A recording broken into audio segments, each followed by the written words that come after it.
제가 이따가 어떻게든 시간을 만들어 보도록 하겠습니다. 네, 그러면 영산대학교 부동산학과의 송선주 교수님 토론 듣도록 하겠습니다. 네, 안녕하세요. 의미 있는 자리에서 이렇게 토론의 기회를 주셔서 감사드리고, 저는 부산에 있는 영산대학교 부동산학과에 재직하고 있습니다. 부동산 학과이다 보니까 여러분, 제 앞에 계신 여러분들과 같이 힘들게 모은 자산을 과연 어떻게 효율적으로 잘 관리해서 수익성을 높이는지에 대한 부분들을 저는 주로 연구를 하고 있고요.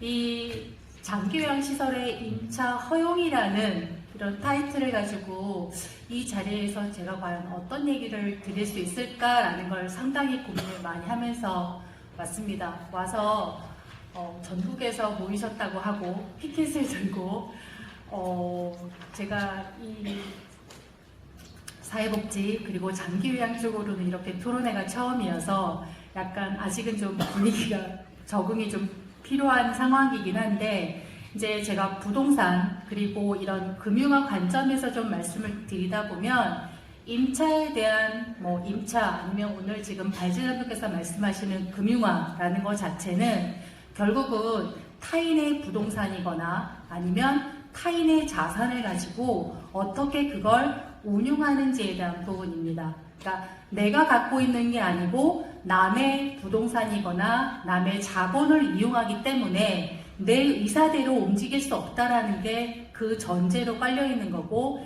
임차 허용에 대해서 굉장히 민감한 부분인데, 이렇게 임차가 허용된다면 이 장기요양시설에서 대기업 또는 민간의 여러 자본들이 투입된다는 걸 의미하고, 그것은 바로 이제 우리 시장이 금융화로 연결되고 확대될 수 있다는 걸 의미하는 것 같습니다. 이 금융화라는 건 결국은 금융은 여유 자금이 부족한 자금 쪽으로 흘러가는 과정입니다. 이건 이론적인 부분인 거고, 여러 각각의 분야 시장에서 금융화라는 개념은 이 본질적인 내용보다는 기업 간의 인수, 합병 또는 파산, 조정 이런 거에 메인을 두고 있어서 누군가 개인에게는 그게 파산이거나 인수당하거나 이런 측면이어서 이런 게 이 장기요양 시설과의 어떤 충돌 문제가 있지 않나라는 걸 주로 봐야 될 거로 생각이 되었습니다. 이 금융화에서 언급할 수 있는 대부분의 내용들이나 펀드나 아니면 리츠 이런 좀 어려운 용어들이 많이 나옵니다.